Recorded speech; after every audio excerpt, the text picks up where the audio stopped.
Greetings, travellers, and welcome to our 99th excursion into the depths of Innsmouth. And as you will see, we really have brought you into the depths of Innsmouth today. In fact, we've brought you to a location we've never visited before. We're just on the edge of the Marsh Refinery, and of course we have to say this is a particularly dangerous area of Innsmouth, so please do stay close. I'm one of your guides, Rob Whiten. And I'm the other one, Tim Mendes. Yes, no wandering off. As you can hear the clattering of machinery behind us and the lonesome wail of a shift whistle every now and then. But yeah, it's gives you chills, doesn't it? It's not very welcoming. Yeah, strange sounds and strange scents on that breeze as well. Mind you, that's not unusual in Innsmouth, is it? Either of those. But, no. Now, the reason we brought you here is that it's particularly fitting for our subject today. We were saddened to hear just last week of the passing of David Lynch. So we thought we'd have a look at his life. And in particular, we thought we'd have a look at, well, I think to me, this is, certainly as far as mainstream cinema goes, this is the weirdest film made ever.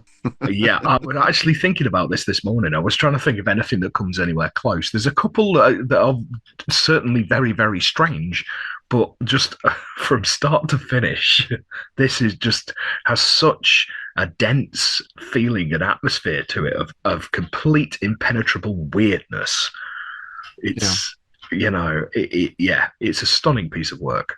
Yeah, and I suppose we can think back to the surrealist films. What was it, a Chien Andalou with the eyeball scene and the razor blade? Yes. And that kind of thing. But they, at their time, they weren't being shown in mainstream cinemas, were they? Whereas this was. It did hit the mainstream. I was thinking about that odd sort of mix you get sometimes of when, we could call it the underground or whatever, hits the mainstream. You know, artists like Tom Waits, that sort of thing. You get this occasional incursion of the weird into the mainstream. Yeah, definitely. I think Lynch, that's basically Lynch in a nutshell, isn't it? I mean, he is the incursion into the mainstream of the completely weird, because I can't think, well, one or two things aside, most of everything he's done has had, at least, if not been completely out of the box weird, it's had elements of it. Yeah. It's the sort of thing that gets people talking after about, oh, was this and was that and what do you think this was? And they stay with you, don't they? Yeah, there's a dreamlike quality to it, isn't there? Yeah. It's like, especially this, you don't know what's dream and what isn't half the time. And same for things like Blue Velvet and Lost Highway and Twin Peaks. Yeah. You know, it's all got that dream logic thing. Very much so. Very much so. Very interesting man. He was born in Montana, January the 20th, 1946. And his family moved around a lot. His father was a research scientist for the Department of Agriculture. So he was moving around a lot for his work. And David had an interest in painting and drawing from a very young age. And he ended up studying art at college. He moved to Boston in 1964 to study painting. But it didn't really do anything for him. I think the quote was, "I was not at all inspired." So he decided instead to pack that in and travel around Europe for 3 years with his friend Jack Fisk. At least that was the plan. But it seems when they actually got to Europe, it didn't really work out the way they thought it was going to. So they only stayed for 2 weeks and then came back to the States. So back in the States, he moved to Philadelphia and started studying at the Pennsylvania Academy of Fine Arts. During that time, he got married and had a daughter. And Philadelphia was quite a violent city at the time, apparently. There was a lot of shootings and robbings and all sorts of stuff going on, which obviously he witnessed and experienced firsthand. Though he said he felt very happy there. But I can't help feeling that some of those experiences informed his later films. I actually, funny you mentioned that, because that was something I was going to bring up later. There's a certain scene where Henry's in the apartment and he looks out the window and there's basically a violent mugging or something going on out there. Apparently that was directly inspired by his time living in Philly. In fact, that whole apartment complex was apparently inspired by his time in Philadelphia. Right. You can certainly see that in the film, Yeah. can't you? This is not a nice area, is it? No.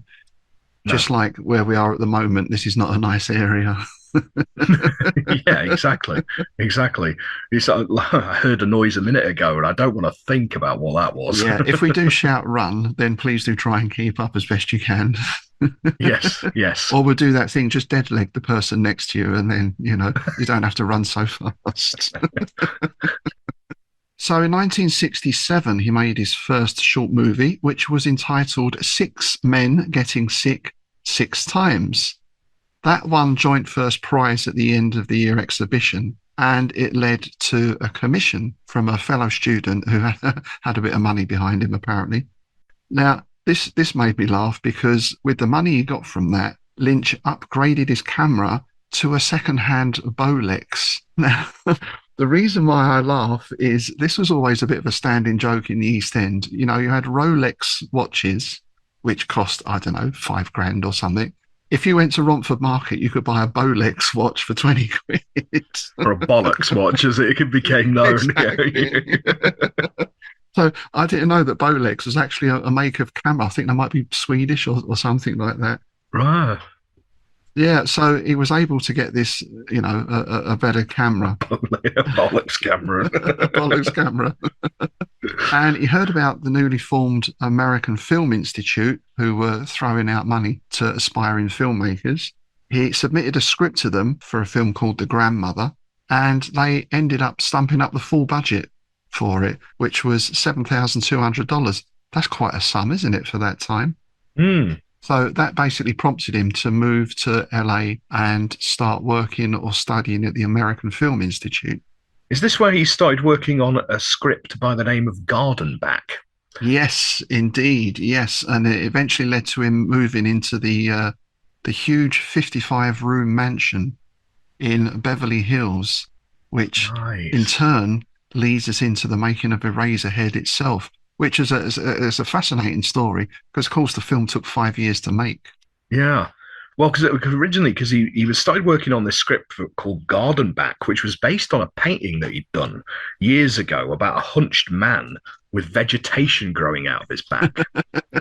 And he wrote this script, but he'd written it, and when they were talking about making it, it meant it would have been a 45-minute piece, but it was just a surrealist piece about vegetation growing out of this guy's back. So the AFI were kind of like, we can't make a 45-minute about a man with a lawn on his back, basically, in a nutshell. And then he switched over and started making Eraserhead. He started writing Eraserhead when they said no about that.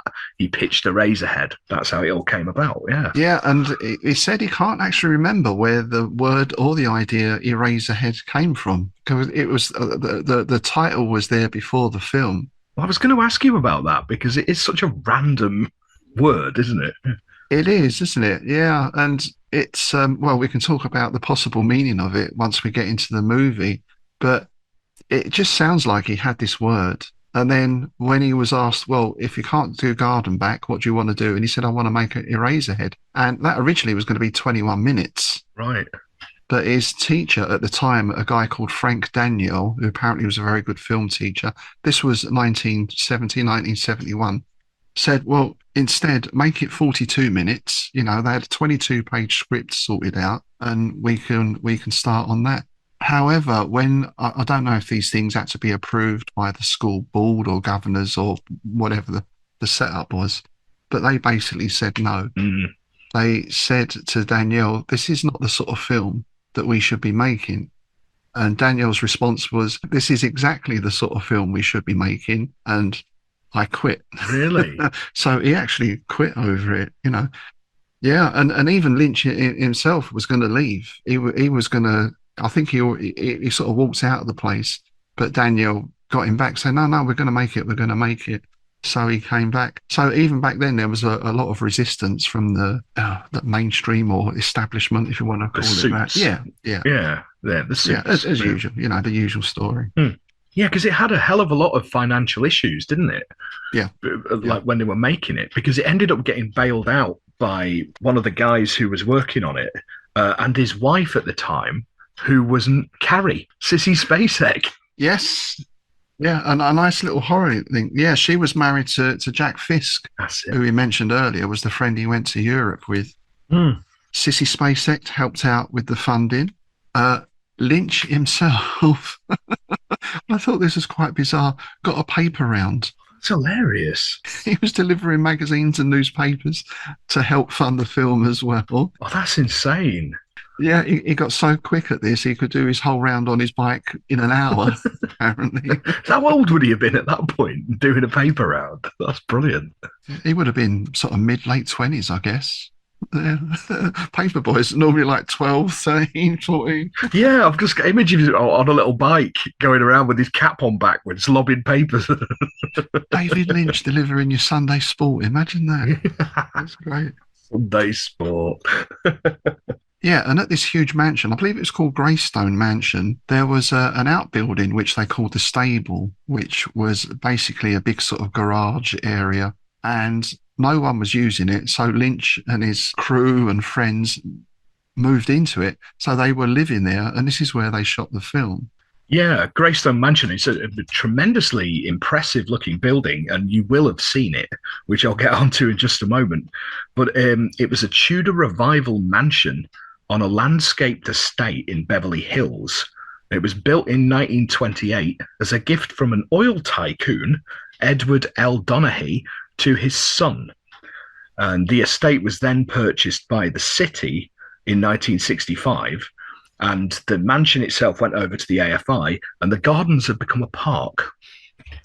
Now, the building itself has featured in more films than we could list in this episode, because there is, a lot, a hell of a lot. But I'm just going to read out some notable ones here. Music videos were often shot there, like Van Halen's "Oh Pretty Woman," Elton John's "I Want Love," and Meatloaf's "I Would Do Anything for Love." That they were all shot there. Mariah Carey did a couple of videos there, all that kind of stuff. Now we're going on to films. I'm just going to read you a few off here. Got Goldmember, Batman and Robin, Dark Shadows, Death Becomes Her, Eraserhead, obviously, Flowers in the Attic, Ghostbusters 2, Hard to Kill, Indecent Proposal, Murder, She Wrote had a couple of episodes there. It goes on and on and on. 3 of the Spider-Man movies, Vampire Diaries, Witches of Eastwick. Basically, lots. Oh, and it was Kermit's mansion in The Muppets. Oh, that's the best of all, isn't it? That absolutely. Kermit's Mansion. Yeah. Is that our first band name? Kermit's Mansion. Oh, a great band name, actually. Yeah. Sort of goth Muppet band. Now there's an idea. So Lynch now has got the go-ahead to make the film. He's got the script.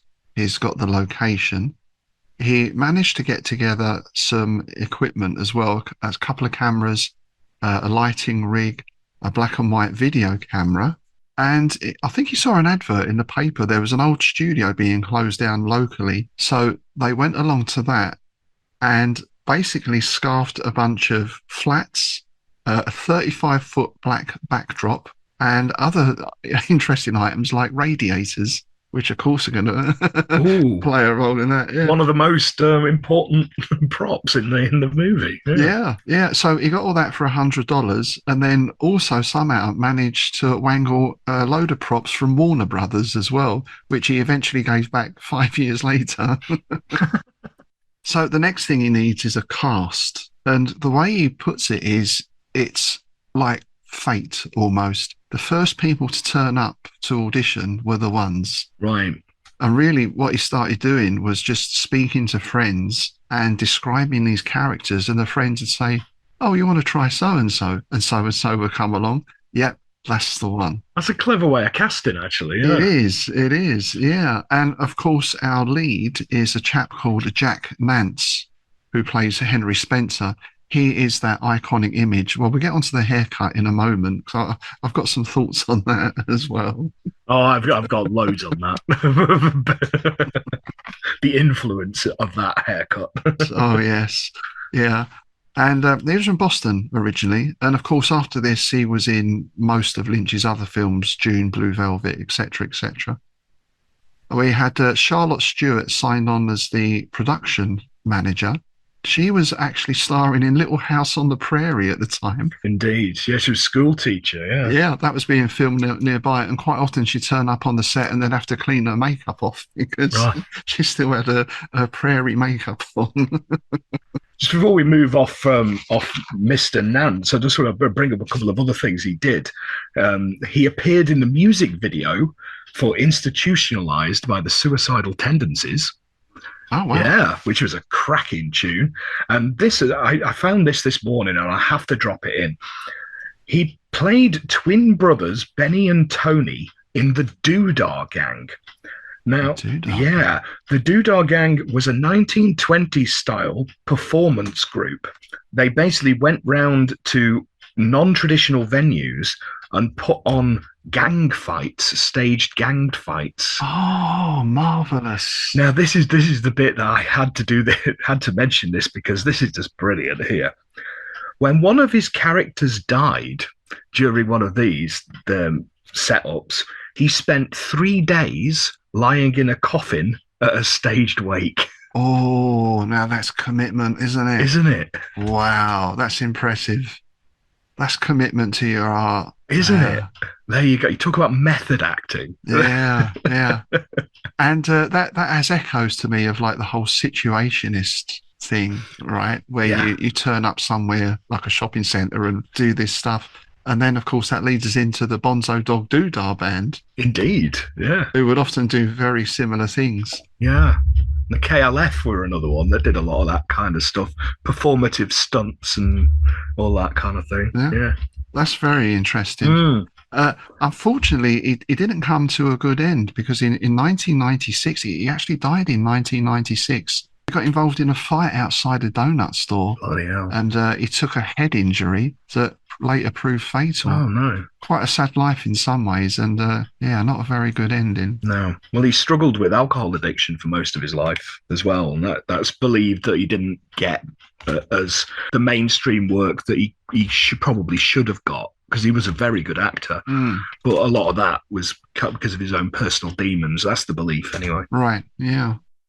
So now let's look at another aspect of the film, and I think one of the most important, we both agree, is the sound. Whether you want to call it the soundtrack or the sound effects or the music or just the general ambience and tone of the film.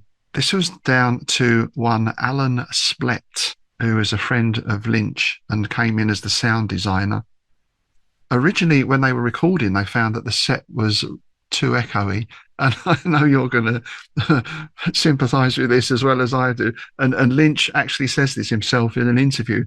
As we all know, you can always add reverb, but you can't take it away. You can never take it away.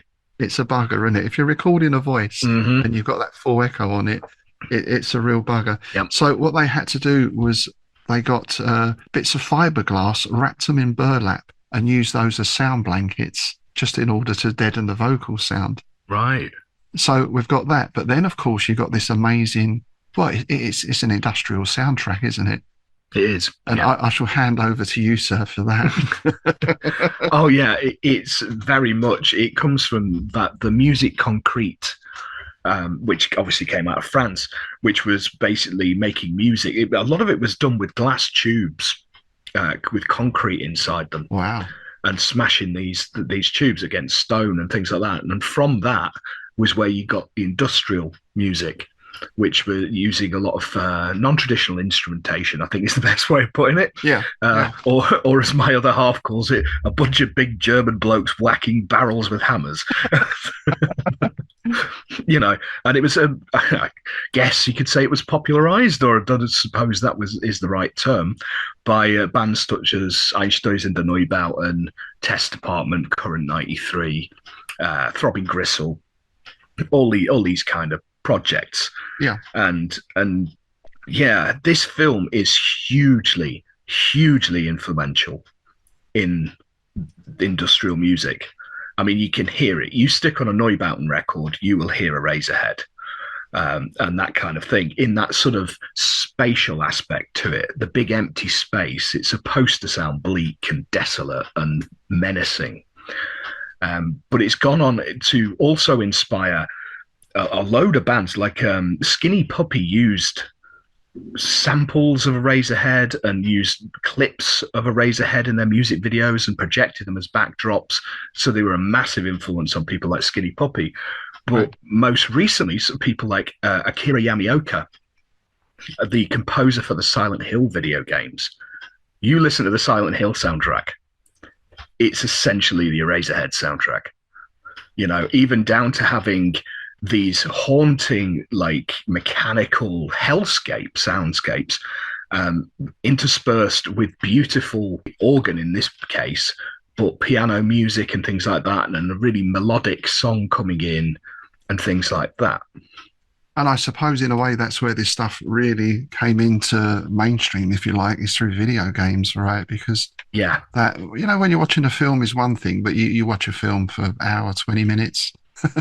As we both know, a video game, you're immersed for 4 hours or even longer, you know. Or even longer. So you've got to have something really effective underneath there. Yeah, that's why you find a lot of horror games, especially now, I mean, more so now than ever, will go down the Akira Yamaoka route, so by proxy down the Eraserhead route of minimalist drones with harsh industrial scrapings and bangings, just to get your, because it just gets your nerves jangling. Yeah, I mean, unless you're somebody like me that listens to this stuff for pleasure. You know, it's I mentioned just there about the beautiful organ music. Oh yes. Now, yeah, because it's contrasted against this banging and clattering, it's incredibly creepy. It's the uncanny valley, isn't it? Mm. You've got this almost fairgroundy kind of quite jaunty music. Now, that was composed by Fats Waller, who is a legendary jazz musician. He was one of the most influential jazz musicians of all time, in fact, and helped create and innovate the Harlem Stride style of piano playing, which was an evolution of ragtime. Yep. Now, people who've played video games such as Fallout and BioShock will have heard Fats Waller, because a lot of his stuff has been used in them for the same effect as here. Ain't Misbehaving is probably his most easily recognizable tune. Ain't Misbehaving. Yeah. My love for you. Yeah, that's the one. Yeah. And I found this out this morning, which kind of blew my mind. Fats Waller was the first African-American songwriter to compose a hit Broadway musical aimed at a white audience. Wow, right. Well, Early to Bed was put on Broadway in 1943, but unfortunately, Fats Waller died while it was still on Broadway. Ah, wow. So that's kind of bittersweet, isn't it? Yeah, he was an amazing pianist, Fats Waller. And actually, speaking of the organ as well, that put me in mind of another film, Carnival of Souls. Oh, which classic. Is the whole soundtrack is organ music, I think, in that, isn't it? It is, yeah. They go down that sort of creepy, off-key, sort of P.T. Barnum kind of route with that one, don't they? Yeah, it's quite discordant in places. Yeah, exactly. Very, very effective. But again, that's something used in industrial music a lot. I mean, like people like the Young Gods did it a lot, the Swedish band, and Coil as well. Coil use a lot of sort of out-of-tune organ music just to make you sort of go, what the hell is going on? You know? Yeah, and I just want to circle back round to Tom Waits again, because that's something he uses, like old pump organs and that kind of thing. Mm. But also, of course, it is a man not averse to using a radiator as a as a percussive instrument. Yeah, I think there was a story or someone mentioned in an interview about turning up, being booked as a musician for a Tom Waits session, and given a sort of spoon or something, go over there and hit that radiator in time with the beat, Yeah. Which in itself, that's an influence from a guy called Harry Partch, I don't know if you ever heard of him. Yeah, I have. He was a pioneer of using everyday items as instruments. I believe he came up with his own instrument notation as well. Quite an interesting character. Yeah, yeah. I don't know a lot about him, but yeah, he's always one of those who's kind of known as the godfather of industrial music, kind of thing, Yeah, you know. yeah. But Waits, again, there's crossovers there because I just mentioned the Young Gods. They did Tom Waits' cover. So it all comes full circle, doesn't it? You know? And just one more musical reference before we move on. Someone described, well, this film in particular, it's like a film version of a Residents album, which I thought was very apt as well. Yeah, yeah. I can see that. I would say more current 93 myself, but Yeah. especially actually yes, but one last thing before we do move on from this. I just want to mention the current 93 albums. They did 4 of them with Thomas Ligotti. Oh. In a foreign town in a foreign land and on from there. But that was the first one. And they're basically like 45-minute soundscapes with Thomas Ligotti reading his story in snippets here and there, like narrating it. Oh, nice. Fetus did a similar thing with their York album, which was based around the Farragut housing project in New York, which was, you know, notorious. So again, very much Eraserhead vibes. Yeah. I mean, it seems to be drawing all these strands together. You've got the soundscape, but that idea of location as well. You mentioned the projects Yes. here. So I'm thinking very J.G. Ballard kind of setup as well. Very much so. Ballard, very Ballardian. Yeah. And J.G. Ballard himself described Blue Velvet as The Wizard of Oz reshot with a script by Franz Kafka and decor by Francis Bacon. Nice. Oh, that's perfect.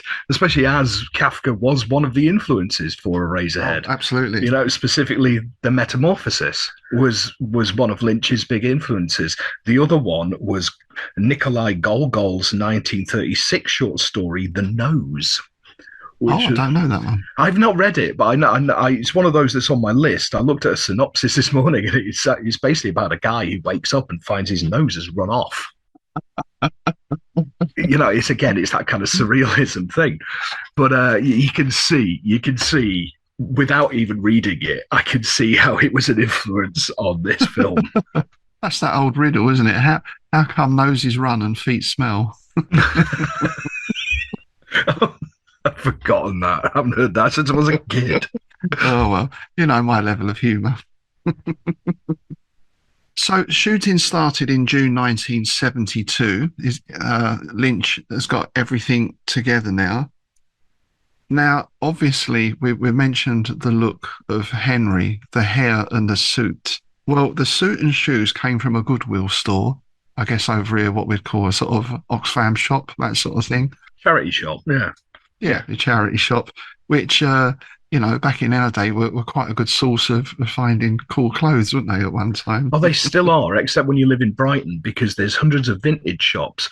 And if you go to the charity shops in the morning, you'll see the guys from the vintage shops going round them in the morning. They hoover up all the good stuff, or, you know, all the velvet frock coats and all that. They hoover them up and stick an extra tenner on them. Yeah, yeah. And then, of course, there is the hair. So Lynch had a very specific idea for the haircut. He wanted this sort of piled up high on top hair. So poor old Jack had to get this haircut. As it turned out, he had quite thick curly hair, so it worked very easily. You know, the sides are shaved, and you got it's almost quiffy, isn't it? I suppose it's going in that sort of direction. Yeah, it's like a massively overgrown teddy boy look, isn't it? Yeah. And as we said, this film took 5 years to shoot, and this haircut, apparently at the time, we're talking early 1970s in LA, I guess long hair was de rigueur, caused quite a lot of interest. And wherever Jack drove with this haircut, people would stop him and comment on him and all this kind of stuff. And of course, he had to sort of maintain this for 5 years. Bloody hell. So every time they started shooting, he'd have his haircut again. And now this is a continuity nightmare, right? There's one particular scene in the film where Henry walks along a corridor and he comes to a door and he listens and he opens it. Yep. That was shot. 18 months later, they shoot him coming into the room. Oh my God. There was an 18-month gap between those two scenes. I suppose the advantage of having this outfit was there's no change, right? I know which scene you're talking about. It's when he comes home and the Mary's feeding the baby and he can hear it crying and he goes to the door and he stops and he listens for a moment before going in. That's the one. So that was 18 months between that cut. Yeah. Oh, that's insane. I would never have guessed. But I think you'll probably agree with this. Now, I don't know if it's the film influenced the look or if the look just came in from somewhere else. But that haircut and even the suit, I thought put him into the 80s, he could have been the bass player for The Cure. Yes, bass player for The Cure. Yeah, that's exactly what I've written down here is Lol Tolhurst. so there you go. But yeah, it really is that sort of goth and even the post-punk or new wave. It was everywhere, wasn't it? Yeah, that general thing. You can think of the Smiths. Well, just so many bands. Yeah. Well, Morrissey. Although I don't really want to mention him, but there you go. No. But no, even to this day, it is a look. Like there's one of the one of the most prominent post-punk / goth bands of modern times is a band from Budapest called She Passed Away, and their singer is a dead spit for Henry. Right. The hair, he wears the suit. I think I've even seen photos of him wearing a little name badge. Wow. He does it, and he looks the part. And in the music videos, he's got the wild eyes, and he doesn't really move. He keeps his movements quite minimal, and he's obviously doing it, and he does it really well, and it works really well in that sort of content. In that context, it really is a great look. So there we go. The film gets made. As I say, it takes 5 years. There were hopes of getting it shown at Cannes. Yeah, it didn't make Cannes, but it did obviously, get showings eventually. And this is then when Mel Brooks comes into the picture as well, because Mel Brooks was invited to a showing and Lynch was there. And apparently in the foyer outside, Lynch says that Mel Brooks came barreling up to him, threw his arms around him and said, "You're a madman. I love it." And this is how David Lynch ended up working on The Elephant Man, which Mel Brooks produced. Oh, well, that's awesome.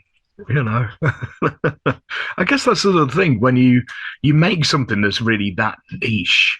I mean, we have it to a much lesser extent with Innsmouth, don't we? Because you meet other people who are into the same weird thing as you. So I imagine back then, somebody like Mel Brooks are going, "Oh my God, this is weird. I love it." Yeah. This is waving your freak flag, right? Yeah, absolutely. Yeah. The Elephant Man was obviously very successful. So this is now moving into mainstream, and another black and white film, right? Very atmospheric movie.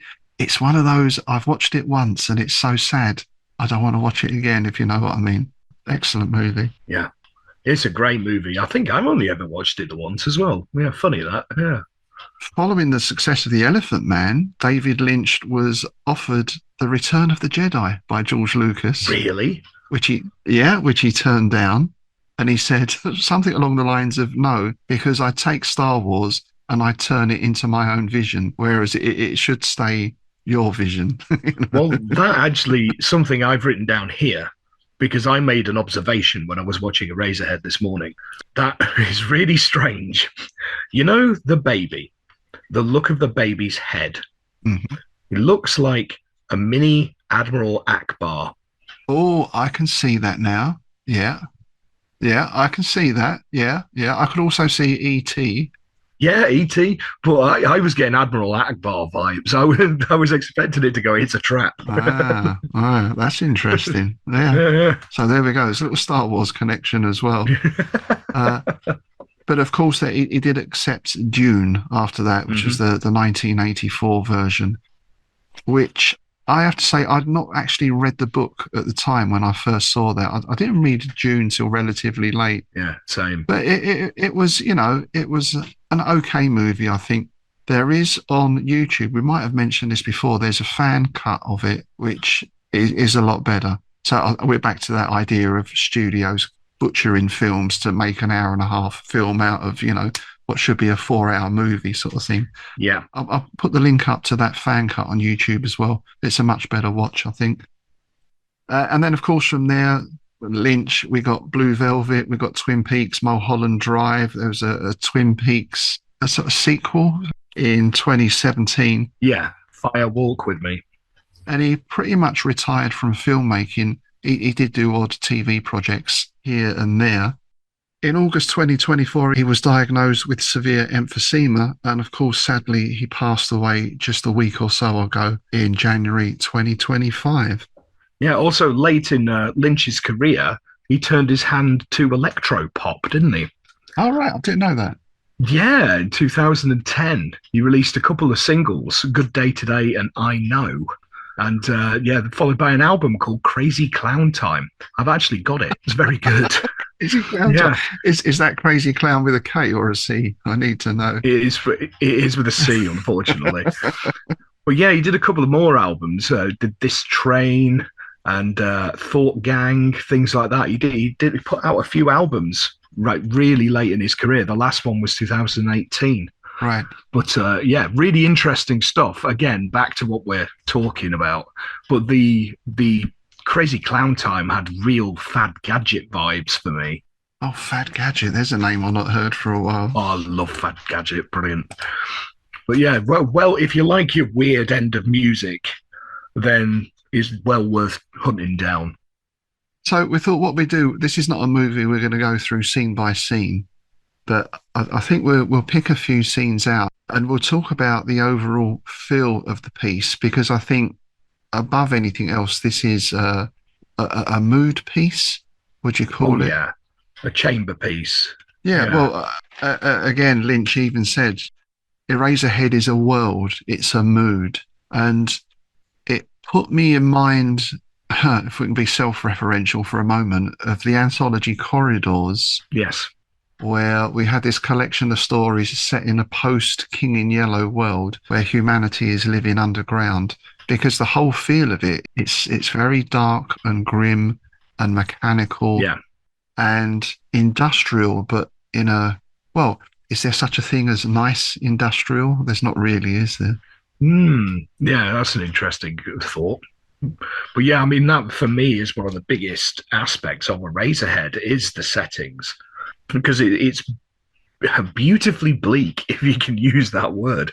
I mean, even the bits that should be nice aren't. Like when he goes to Mary's house and there's actual flowers and things growing, because his room is full of dead plants. But he goes there and there's actual live ones, but they don't look nice and welcoming. They still look kind of foreboding and spiky, you know? Yeah. And everything's very sort of oily, and there's puddles and there's pipes and there's steam. You know, it's almost steampunk in some aspects. Yeah, I mean, the thing is, I got real sort of vibes, nostalgia in a way, of where I grew up, because where I was born was a street called Green Street in Macclesfield, and right opposite the house was a mill, an old silk mill. And so until we moved out when I was sort of like 8 or 9 or something like that, for those 8 or 9 years, my constant daily soundtrack was just the clattering and banging of these threshing mills, of these looms and all that. Incessant, which presumably would be going on for like 100 years or more by that time, I was thinking. Oh, yeah. Yeah. And then you add to that the lorries coming up to pick things up and clattering and banging on the cogs. It was a cobbled street, so rattling and all that kind of stuff. And then just over the way there was a pub as well, so you had the banging of barrels and things like that. So my daily life was a constant of this noise, a cacophony indeed. And you're walking around the streets, and well, because of all the lorries and all that kind of stuff, it was like oil pooling in between the cobbles.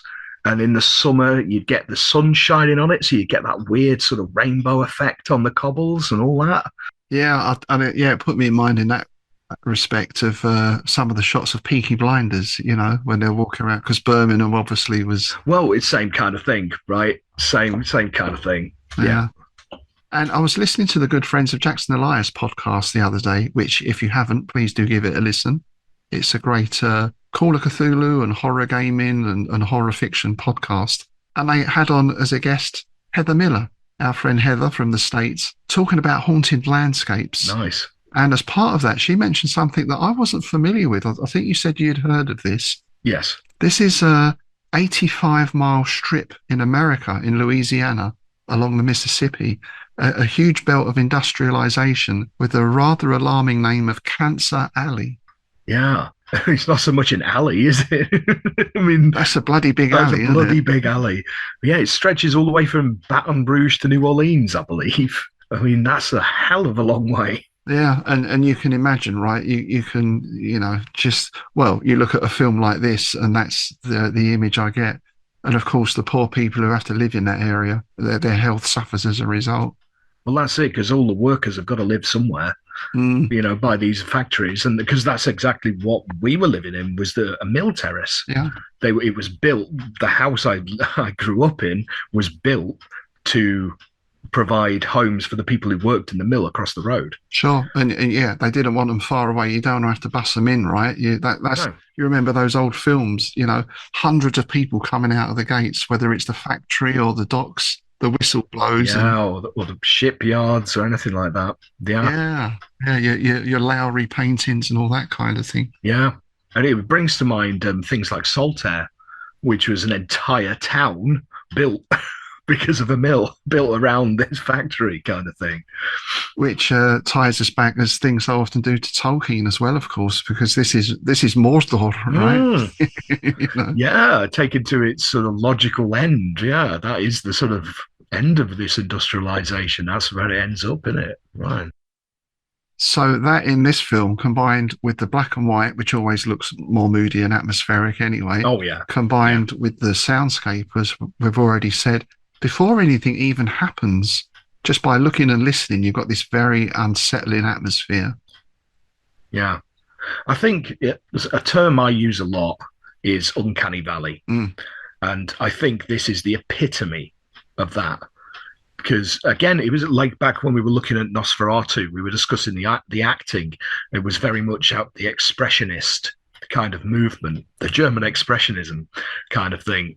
And this has got the same quality for me, because it's a lot of eye acting, isn't it, from Henry? Yeah.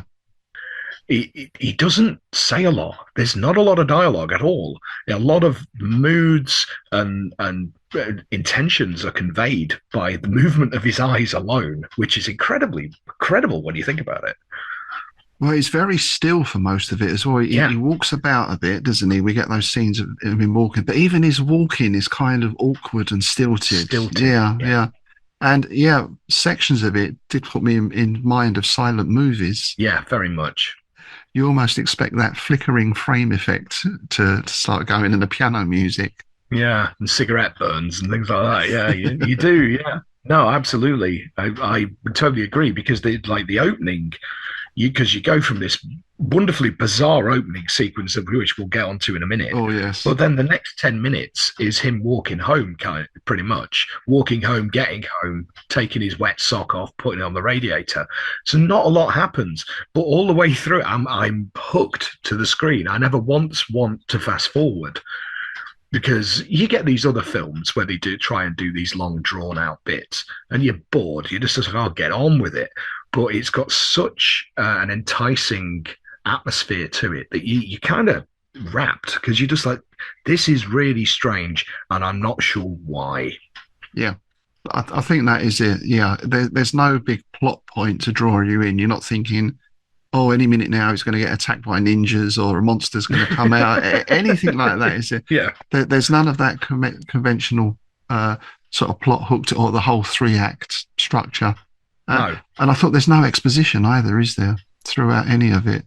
No. No one says, well, we've been in this here town for 6 years, ever since the blah, blah, blah. There's none of that at all.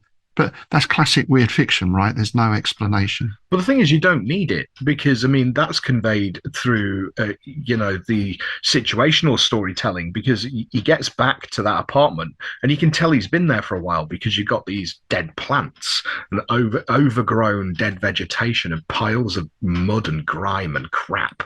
So you can tell he's been there for a while. You get the impression this is his lot in life. He's not entirely happy with it, but there's nothing he can do about it. He's a drudger of some description because he works at a printer's, and that's all you need to know. Yeah. We get certain, I don't know if clues is the word, but of course Lynch has been asked more times than he could imagine. I think about what does it mean and everything else. And we'll pick on little bits of this as we go along. But one interesting thing he said about Henry was that he looks at everything. Henry is sure that something is happening, but he doesn't understand it at all. Everything is new. Everything should be looked at. There could be clues in it. And that's true, isn't it? Again, some of the scenes are just him looking at something, and it's almost like he's trying to work out, what does this mean? What's going on? Yeah. Like the bedpost, because I picked up on that when I was watching it. It was like he's staring at the bedpost a lot, and I'm not entirely sure why. Yeah. It's almost like we're trying to figure this out alongside him. That comes into something else, which maybe we'll talk about later. But I wanted to come back to this prologue. Oh, here we go. The Man in the Planet. Yes.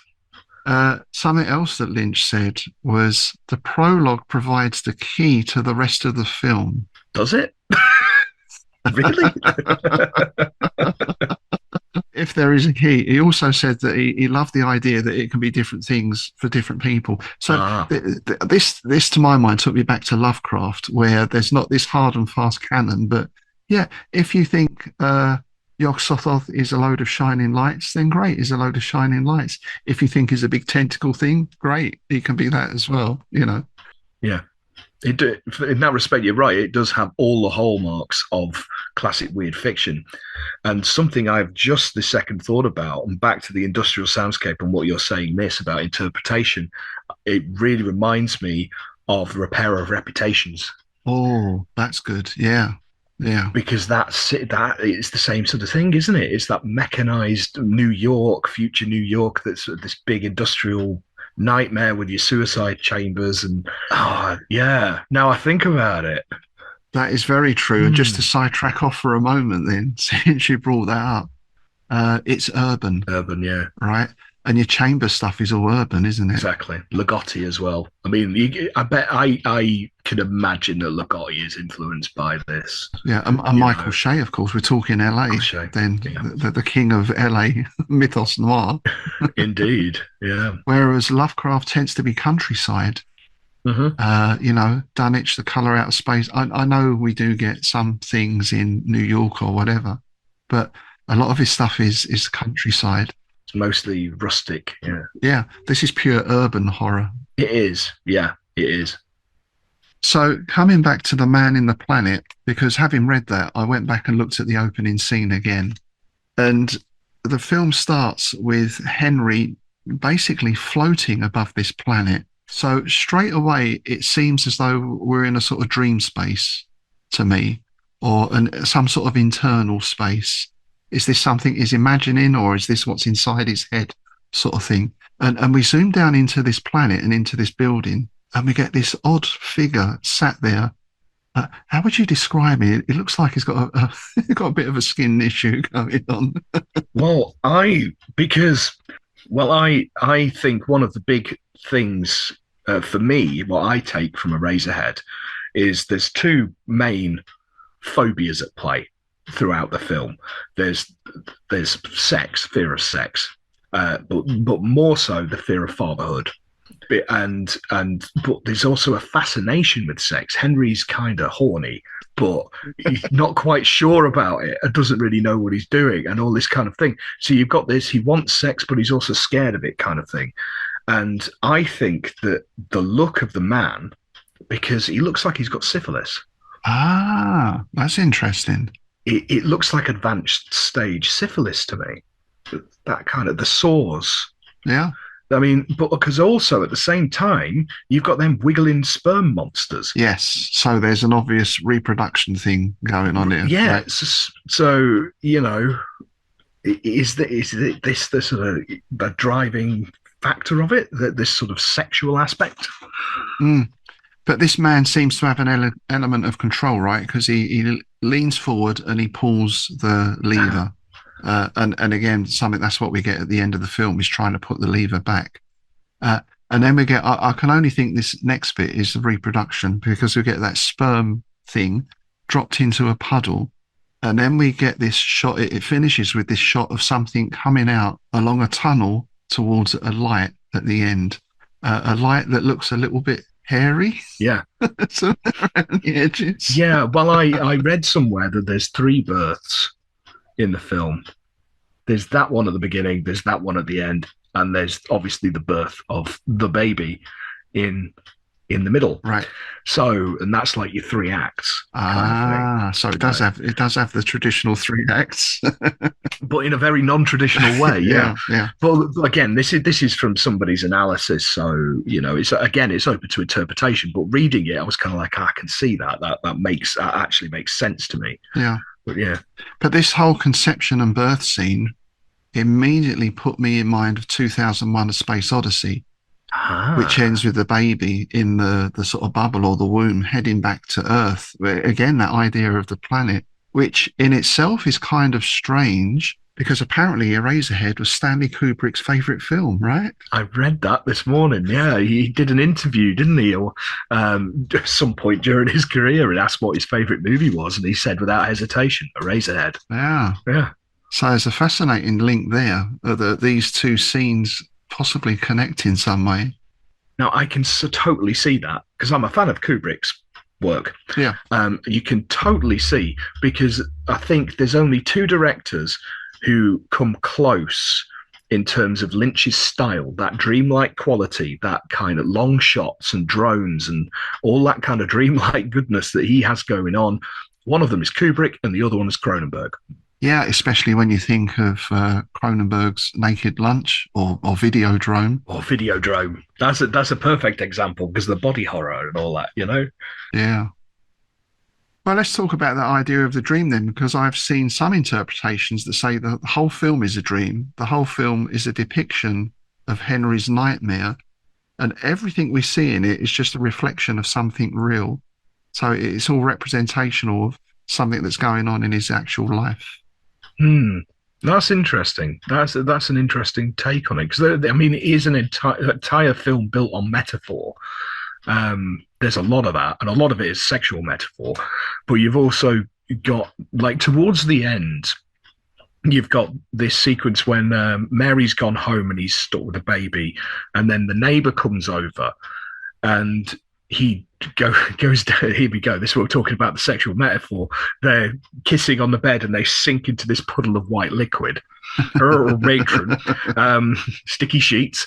But then, and he goes through this whole sequence of things, and then Mary's back in the bed with him and wrestling with these sperm monsters. Again, fear of impregnation. And then he gets up and he sees the neighbor again going into her room with another guy. Oh yeah, and the creepy guy. Yeah, the creepy guy. And she says, "Where's your wife?" And I don't know. I don't know anymore. I think she may have gone home. Was she ever here? So we are fully into unreliable narrator territory here, because I don't know what's real. He doesn't know what's real. Is any of it real? Yeah. So I can get on board that train. I quite like that idea, that it's all just some kind of weird hallucinatory hellscape kind of thing. Yeah, and it's depicting his we've mentioned about the fear of fatherhood, but then this idea of fixing the mistake. If we're going to put it that way, that the baby is not planned. He has to marry this girl who he doesn't really love. And the way he fixes it is very grim, obviously, at the end. But this is one idea of where the name comes from, Eraserhead. He's erasing is erasing his mistakes. Eventually he erases his entire life, Yeah. Well, that's interesting. You could get into the Freudian aspect of dreams going down that rabbit hole, couldn't you? Because, people interpret dreams as drives and phobias and fears and desires. Mm, And if you look at it from through that sort of lens, that makes sense because it is a hodgepodge of his fears, his desires. Because you've got the neighbor, which represents lust, yeah. and you've got and then you've got the Mary's family, which is just fucking a whole can of worms. Oh, well, let's talk about that scene. Yeah, should we get into that scene? Because what a scene! I think it's my favourite scene in the whole film for a couple of reasons. One, because that is just normal life, mundane everyday life with a huge tinge of weird. Yeah. And it's also, to me, it brought back memories of being in those situations, meeting the family. I have written this down. I have written it. I'm going to read you what I've written here verbatim. Dinner's almost ready. There's tension. Awkward meeting. We've all been there. Daddy, I brought home a goth. I've had a few interesting ones like that. I was interrogated once. Oh, well, yeah, I can imagine. Yeah. I've had, when I was about 13, 14, there's a chap at the door for Mary, and he's a skinhead. That once, I remember. Yeah.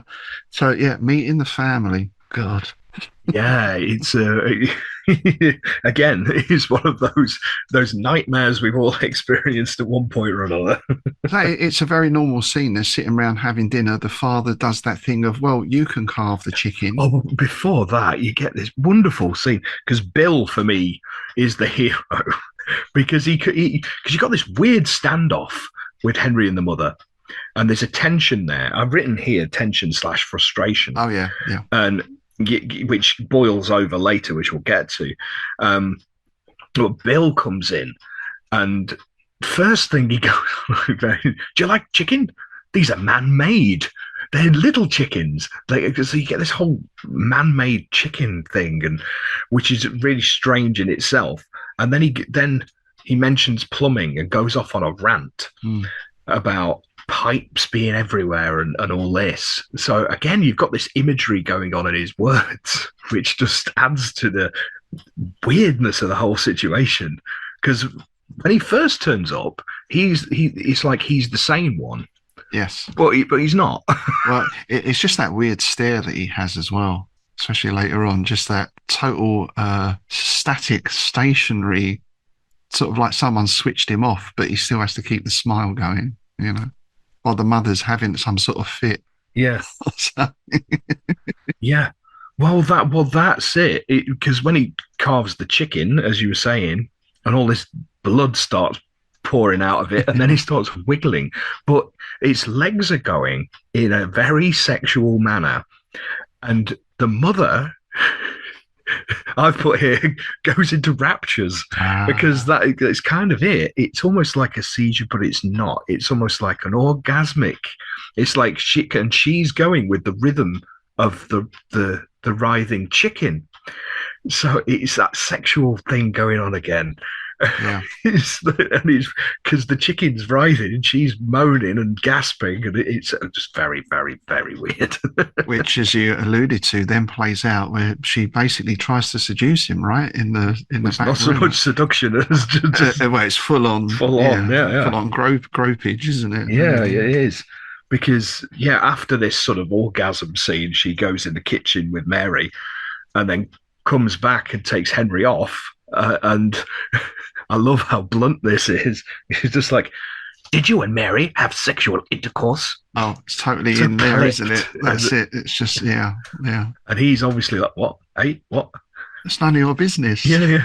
And that's when she basically starts, sleazing all over him pretty much. And he does that thing. He does that, Mary! Like you do if there's a spider in the bath. Laura. Totally. Listen, you want to see the size of the spiders out here in the country, I'll tell you. Put a saddle on it, ride it around the garden. Brilliant.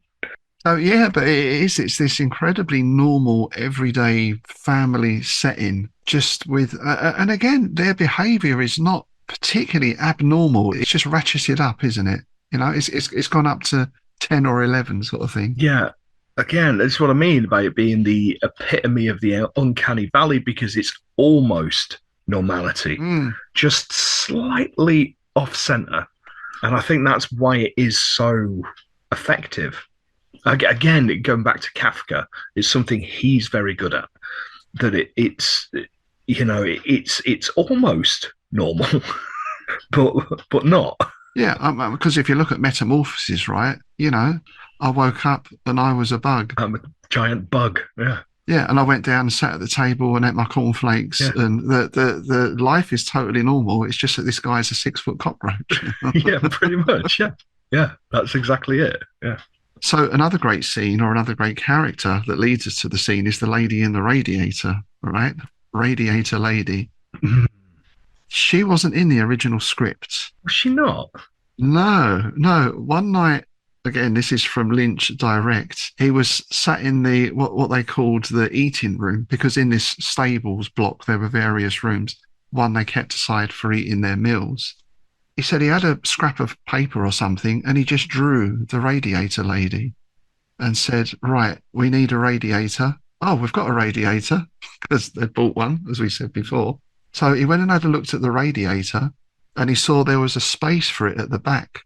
He thought, oh, right, that's where the radiator lady lives.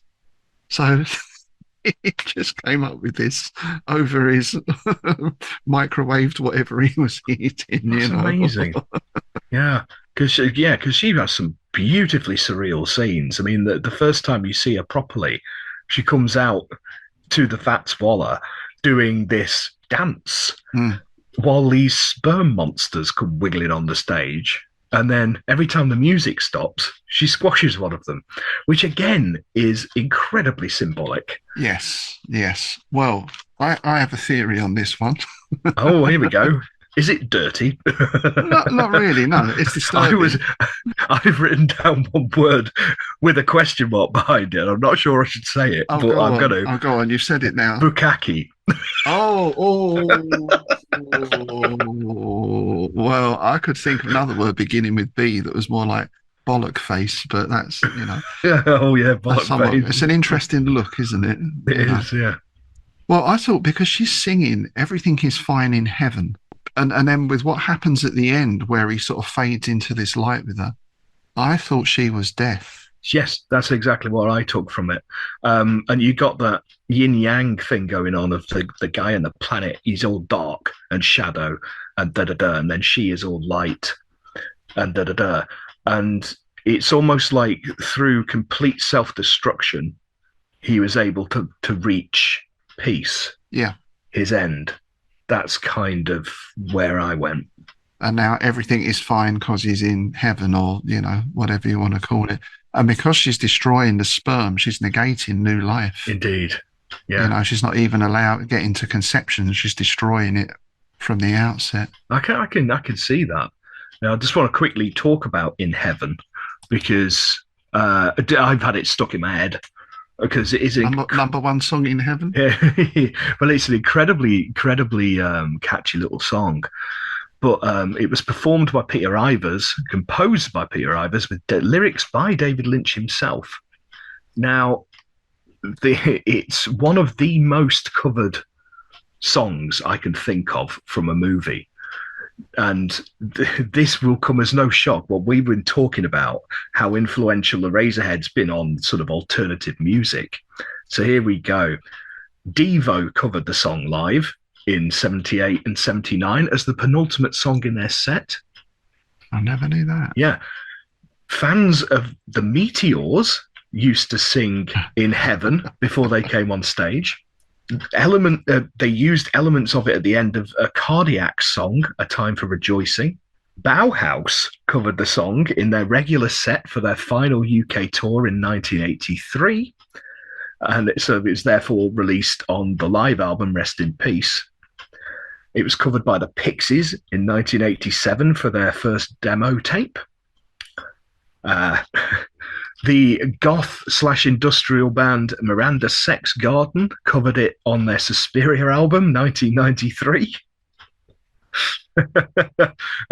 Katie Jane Garside from Daisy Chainsaw and Queen Adrena covered it. Nice. There you go. So yeah, incredibly influential song on the goth scene for some random reason. You can see why. That's amazing. Yeah, and again, all these bands like the Cardiacs, right? I think that the sort of British version of the Residents in a lot of ways. Those sort of I would agree. Situationist, artistic, fringe, whatever you want to call them. Yeah, try pigeonholing them at your your peril. It's not possible. Yeah. Exactly. Yeah. I suppose we should talk about the baby as well, because this in many ways is the most disturbing part of the whole film. Oh, isn't it?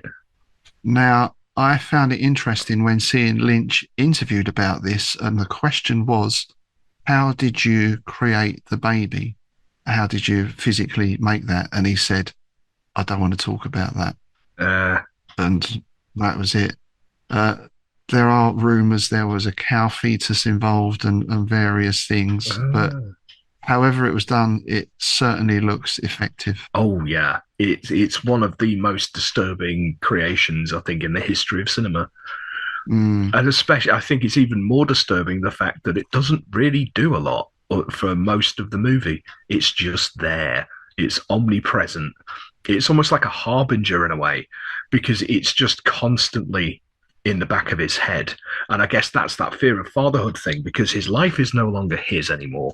Because there's a scene where he gets out of bed and the baby's asleep, and he goes to the door to go out and get his mail or something. But every time he goes to the door, the baby cries. So he has to stop and go back. And it's like that.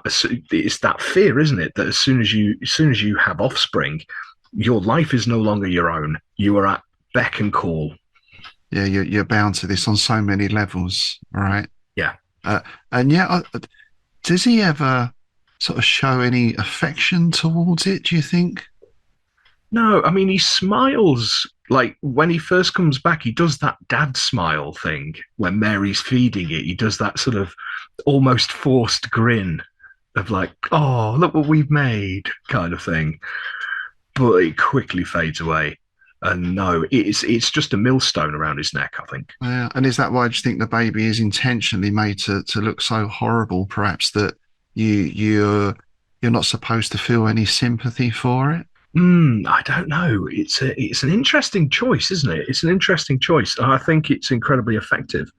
It's also creepy as all hell later on, after when he sees the neighbor woman with the creepy guy. Yeah. And he comes back in and he's heartbroken because she's gone off with somebody else, kind of thing, right? It's that lust thing. The baby starts laughing. It stops that cry that it's been doing the entire thing, and it just starts going. And it's just like, it's almost at that point like it has some agency over what's going on, you know? Yeah. And you get like the neck extends and the head expands and all that stuff as well. It becomes almost like a Lovecraftian monster at that point. Oh yeah. And when it replaces his own head and things like that, when it comes out of his neck, it's all consuming. Yeah, because he literally does lose his head at one point as well, which again is in that nightmare territory. And his head is repurposed and made into pencils with erasers on the top, which obviously is another nod to the title of the film. Yeah, which is, because that's the sequence. It goes from, he brings the neighbor home, then they sink into the big white pool, which we'll leave it there. I don't think we need to describe the symbolism there. You can leave it there. You're not putting it here. I'll clean my own sheets then, shall I? And then it cuts to the radiator woman singing In Heaven. Then it cuts to because he comes on at the end of the radiator woman's song, and he's standing there fiddling with the rail, watching her. And then his head pops off. Yes, yeah. And then after the eraser, the kid picks up the head, takes it to this thing. The head's now turned to rubber, so they make erasers out of it. And then And then you cut back and Henry wakes up. Was he ever asleep? Was he ever awake? Don't know. And that's when he goes outside the neighbor, da da da da da. So that's kind of the ramping up the final reel, isn't it? Yeah. Because from there, after this is when he basically commits infanticide. Yeah, it's again extremely disturbing scene, and I can't think of anything like that. We've all seen horror films and body horror and your Saw type stuff, depictions of violence on people. Yeah, but in a sense, they're all almost too realistic, and this is an effect, right? yeah, You even say, even with like the Tom Savini stuff and that kind of thing, which was born out of his time as a war photographer in Vietnam. indeed. Yeah, yeah, yeah. Legendarily, Dawn of the Dead, the rotator blade, the helicopter blade thing. That was all that. Yeah, yeah. So you get that sense of realism. In this, there's less sense of realism, but somehow that makes it more disturbing to me. Yeah, I think the black and white really helps as well because I thought that because he takes some scissors out the nightstand and he cuts off the baby's bandages, and the chest opens up and you all the organs in there. So it cuts back. It's back to that chicken kind of thing, right? Mm. And the baby's struggling for breath. So in the end, he takes the scissors and just starts cutting away at organs. Mm. But it's black and white. You don't know. There's no color, but you can tell. Because obviously, to begin with, it's all black, so it's blood. But then you get this other colour, which is obviously yellow. So it's like pus, like ichor. Yeah. And I don't know. There's just something incredibly unsettling about that because your mind, it's like we talk about with classic weird fiction. You don't need everything explained to you. Your mind will fill in that gaps. And I think it's more effective for it. Yeah, yeah. And then you get this idea of, is this what he is experiencing internally? But externally, we're in the real world, and you don't even want to think about that, right? Yeah. This is his view of things that are actually happening. But it's, I suppose, like in our role playing game, for example, just the other week we're in a situation where there's this huge feast going on in a village, and it was a bizarre of the bizarre situation. Nice. Where everyone's dancing and there's food. Someone makes their saving roll, and you realise the food is all rotten. And you're dancing with skeletons in rags, Awesome. Yep. So one of those sharp contrasts between what's going on inside and what you're seeing, but what is actually happening, which, again, that just makes that scene even more disturbing. Isn't it? Because I haven't thought about it like that. But so that's a really interesting concept to me. Oh, God, that makes that scene even worse. Even more grim. Hey, and here's Tom with the weather. Yeah. I just want to cut back because there's something I've never been entirely clear about because I've watched this a few times. In fact, famously, the first time I watched this, me and my friend had been picking some of Macclesfield's finest Liberty caps. Oh, no, you weren't shrooming. You were shrooming and you watched it. Wow. Did you think after, did that really happen in the film, or was that what you imagined? Well, this is it. It was very stupid. Yeah, that was a stupid idea. That's Jacob's Ladder level, kind of. Yeah, I know, right? This is it. But I've never been entirely sure. He goes down to the mailboxes, and there's a little bit of paper there with a something wrapped up in it. Mm. And when he takes it out, it's almost like a seed or a chili or a worm. I've never been entirely sure what it is because it just later on, it grows and starts wriggling about like a worm. So I think it's yet another metaphor for impregnation. Right. And things like that. But I've never been entirely sure. And where does it come from? We shall never know. Yeah. Have you had any thoughts on that? Because that's one of those things that's always stuck with me. I'm like, oh yeah, I could see that as a metaphor for the male fear of bloody fucking blah. And then, but that. No, I shall have to go back and watch that scene again to see if I can pick up anything from that. And it keeps cropping up all the way through it because he keeps going to the cupboard and looking at it. And it's never been clear to me what it is, and I think it represents reproduction again, but it's never where it comes from, what it is. Yeah. is it like whatever he does and however much he tries to shut it away, that reproductive principle is always It's there? still there. That would make sense. That would be You put it in the closet, right? yeah. Oh yeah, that's a good thought. We're back to the Bonzo band, right? The canyons of your mind. Canyons of your mind. Yeah, Yeah. in the wardrobe of your soul, in a section labeled shirts. Yeah, so it's locking that idea away, but you can't. That I think you may have nailed it Oh, there. That's it. I think that you may have hit the nail on the head there. That makes sense to me. But again, the whole thing's open to interpretation. That's the beauty of it. well, yeah, and I admire the fact that he never sat down and said, "Oh, right, well, what actually this means is that because maybe he didn't know himself." You know, we're back to that Lovecraft thing again. Lovecraft didn't do a Tolkien thing. I'm going to sit down and create a pantheon, and Yeah, there's no Bible. right, that's Yeah. it. Cthulhu is related to Cthulhu, who's the third cousin of whatever, and no, it's just stuff. Is it real? Is it dream? Is it another dimension? I don't know. You make your own mind up. I sort of admire him from that. He did say that this was his most spiritual film. Make of that what you will. Well, that's an interesting statement, isn't it? Yeah.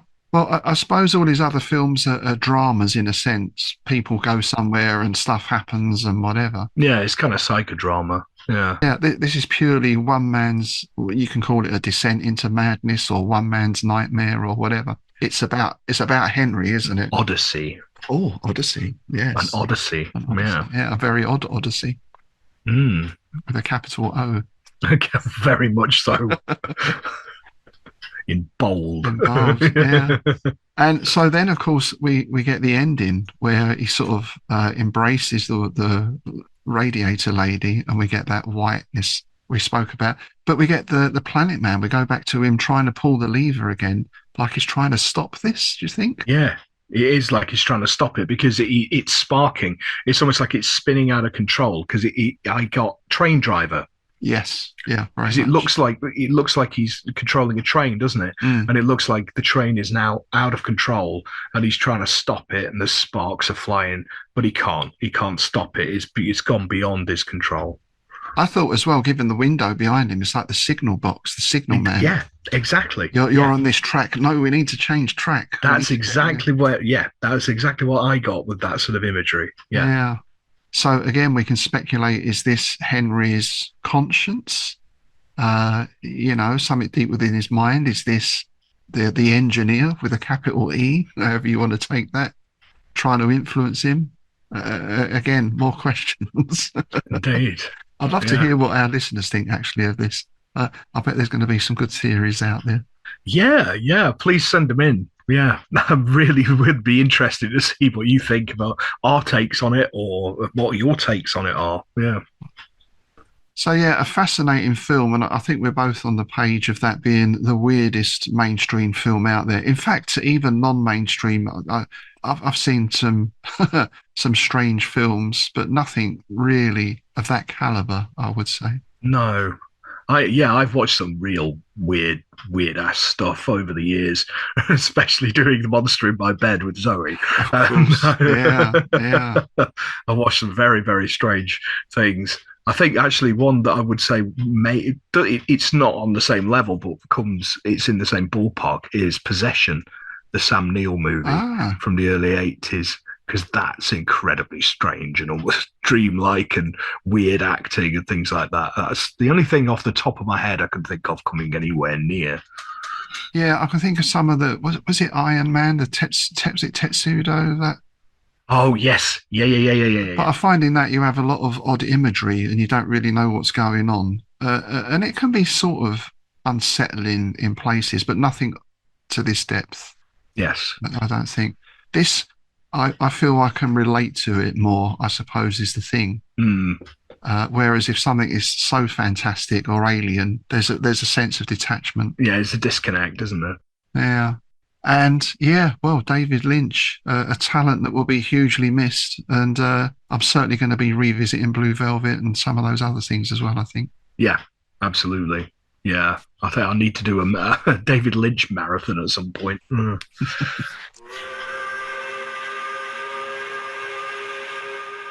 So I've heard the factory whistle just blowing there. That means we're going to have to get out of here pretty quick because the factory gates are going to be opening in a minute and swarms of Innsmouth mill workers are going to be coming out. We don't want to get caught in that rush. So we'll finish by just looking at some of the correspondence we've had in over the last few weeks from our patrons and our listeners. And we start on YouTube with SP3299, who writes about episode 93, Bizarre of the Bizarre. I'm reading Leiber's stories now. He is a great author. Have you guys read any Jack Vance? He's a unique figure in the history of fantasy. I don't hear him mentioned all that often, though he was up there with people like Leiber and Howard in influencing the genre, but is pretty obscure nowadays. He hasn't had a modern online rediscovery yet, the way Lovecraft and some others have. The Dying Earth was my first read of his, but the Lioness trilogy is his ultimate work for me. Well, I'm a huge fan of Jack Vance, particularly the Dying Earth series, which we must cover at some time.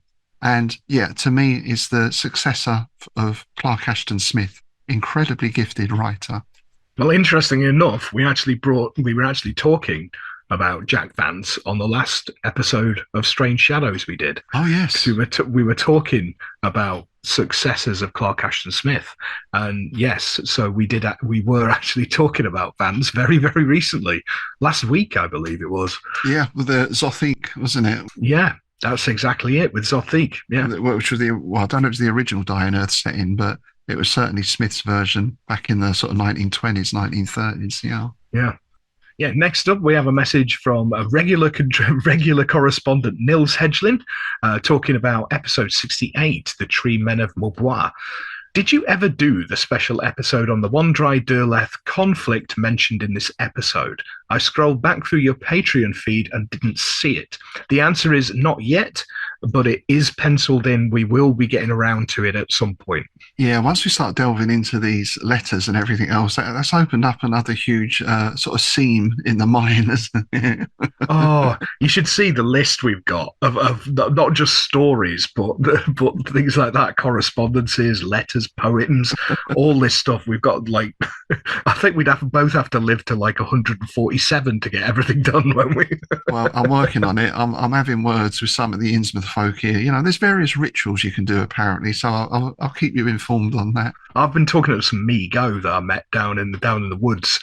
You know, it's just like wait off till I'm sort of on my last legs, and then pop my brain in one of them jars. We'll be all good to go. That's it. You can choose your own jar, I hear. Yeah. Might not have to be black, wouldn't it? Oh, of course, yes, with a nice sort of black lace around the bottom. Yeah. Some lace, and maybe a bit of PVC. Oh. Nils also made a comment on episode 67, Dagon, the movie, with your mention of the actress that played the tentacular mermaid and the Innsmouth look to her eyes. I realised she was also in the recent Spanish horror TV series 30 Coins on HBO Max, which also had some Lovecraftian elements, especially in the second season. 30 Coins. Thank you, Nils. I'll keep an eye out for that. I do kind of switch between Netflix and HBO and Amazon and all the rest. So next time we're around on HBO, I'll definitely have a look at that one. I've not heard of that, but I am a big fan of Macarena Gomez. I think she's an absolutely tremendous actress. And still one of my favorite horror comedies is Sexy Killer, starring Macarena Gomez. And it's essentially American Psycho, but about a young fashionista, a very hip and trendy student who basically does a Pat Bateman on things, and she's murdering the faculty members and all this, but it's all done in a very tongue-in-cheek way. It's got like a subversion of Scream and things like that. So you've got a guy doing the breathy phone call to her saying, "What's your favorite movie?" And he gets the Frankenstein's monster thing wrong. So she goes and kills him.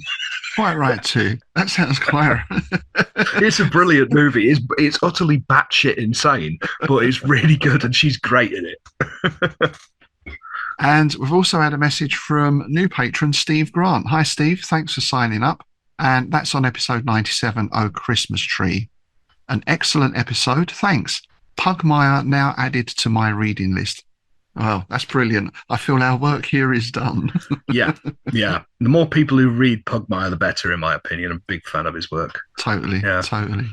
Next up, we're hopping over to Discord for another regular contributor, Dominic J. Allen. Book recommendation. And Then I Woke Up by Malcolm Devlin. Don't want to give too much away, but it's a really interesting concept for a zombie story. And it's only 168 pages. I've not heard of that one, but I might have to have a look at that. I don't recognise the name either. No, I'm not familiar with it, but if it's a good zombie story, I'm well up for that. So I'll be checking it out on Amazon later on. Yeah. And finally, on Patreon, a message from Alan Brignall. A tentacular new year, gents. One very minor observation from here. You recently mentioned one of H.P. Lovecraft's poems having first appeared in an amateur journal, The Rainbow. You didn't mention, though you maybe knew, that The Rainbow was produced by Sonia H. Green, his future wife. Issue 2 is viewable on the Internet Archive, and I must say it's a more professional production than most amateur journals. Well, thanks for that, Alan. I wasn't aware of that. Yeah. No, we were, because we talked about it when we were talking about Dreamer on the Night Side. Oh, I was aware of that, Alan. Yeah, I was, but we both forgot. So thank you very much for reminding us. Yeah, that's an oversight on my behalf, that. So yeah, thanks for pointing that out. Yeah. It's an age thing. I can't remember why I've gone into the kitchen, so, we'll put it down to that. I need to check out that one that's on the Internet Archive. I spend a lot of time on the Internet Archive, actually. So, I'll have a look at that. So, yeah, thanks for that. Cheers. Excellent. Do keep those comments and questions coming in. We do like to hear from you. And, of course, you can drop us a line at innsmouthbookclub@outlook.com, or you can pop something on our Facebook page, the Discord, the YouTube, or on our Patreon site, where, of course, you can also sign up to support the show, which brings you all the bonus content, a free copy of Innsmouth News Quarterly, and various other bits and pieces as well. Now, speaking of bonus episodes, we return in a fortnight with our next bonus episode for the Innsmouth Book Club, Part 5, I believe, sir. Indeed, Part 5 of our sort of ongoing delve into the fungi from Yuggoth sonnet cycle. Yes, and then following that, as you'll know, if you've been checking your calendar, we are going to be putting out the Innsmouth Book Club episode 100, our centenary. Can you believe it? We've made 100 trips into Innsmouth and we're still relatively normal. Yeah, the gills aren't the gills. Yeah. The strange rash. Yes, indeed. Yeah. And we don't want to say too much at the moment, but we're lining up a very special guest to come and chat with us in Innsmouth for that. So do stay tuned, and we hope to see you for episode 100. Yes, looking forward to that. All right, given that, I can see a very strange group of people flopping and hopping down the street towards us. It's time to jump quickly on the bus and escape. So with that, it's goodbye from me, Rob Whiten. And it's goodbye from me, Tim Mendes.